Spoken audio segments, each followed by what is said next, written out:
ರೇಣುಕಾಸ್ವಾಮಿ ಕೊಲೆ ಕೇಸ್ನಲ್ಲಿ ನ್ಯಾಯಾಂಗ ಬಂಧನದಲ್ಲಿರುವಂತಹ 17 ಜನ ಆರೋಪಿಗಳ ಪಾತ್ರ ಏನೇನಿತ್ತು, ಚಾರ್ಜ್ ಶೀಟ್ ನಲ್ಲಿ ಏನು ಉಲ್ಲೇಖ ಆಗಿತ್ತು, ಇವೆಲ್ಲವನ್ನೂ ಕೂಡ ನಿಮ್ಮ ಮುಂದೆ ಇಡ್ತಾ ಇದ್ವಿ.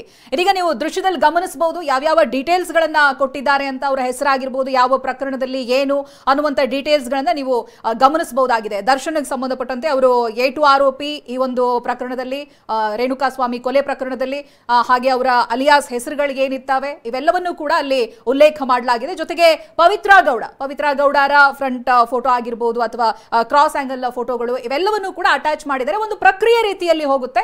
ಈ ಪ್ರಕರಣದಲ್ಲೂ ಕೂಡ A1 ಹಾಗೆ A2 ಆರೋಪಿಗಳು, ಪವಿತ್ರ ಗೌಡ A1 ಆರೋಪಿ ಆಗಿರ್ತಾರೆ.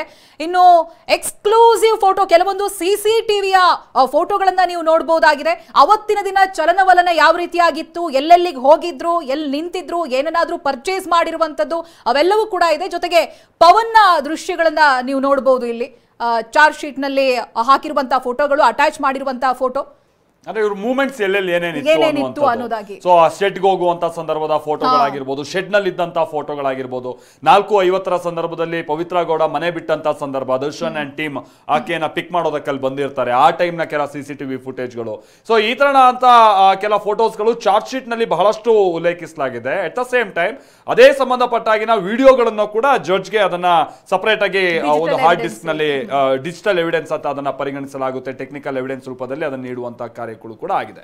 ಮತ್ತೆ ಇಲ್ಲಿ ನೋಡ್ತಾ ಇದೀವಲ್ಲ, ಕಾಲ್ ಡೀಟೇಲ್ಸ್, ಯಾರ್ಯಾರಿಗೆ ಕಾಲ್ ಹೋಗಿತ್ತು, ಏನು ಎತ್ತ ಅನ್ನುವಂಥದ್ದು ಕೂಡ. ಆಮೇಲೆ ಮರ್ಜರ್ ಸಂದರ್ಭದಲ್ಲಿ ದರ್ಶನ್ ಅಂಡ್ ಟೀಮ್ ಅನ್ನ ಕರ್ಕೊಂಡು ಹೋಗಿದ್ದಂತ ಸಂದರ್ಭದ ಕೆಲ ಫೋಟೋಸ್ಗಳು ಕೂಡ ಇದೆ. ಮತ್ತೆ ಇಲ್ಲಿ ನಾವು ನೋಡ್ತಾ ಇದೀವಲ್ಲ, ಇದು ದರ್ಶನ್ ಅವರ ಶೂ ಅನ್ನ, ವಿಜಯಲಕ್ಷ್ಮಿ ಅವರ ಮನೆಯಲ್ಲಿದ್ದಂತ ಶೂ ಅನ್ನ ಪೊಲೀಸರು ತಮ್ಮ ವಶಕ್ಕೆ ಪಡೆದಂತ ಸಂದರ್ಭ, ಇದನ್ನೂ ಕೂಡ ಫೋಟೋ ಮುಖೇನವಾಗಿ ಒಂದು ಉಲ್ಲೇಖಿಸುವಂತ ಕೆಲಸ ಆಗಿದೆ.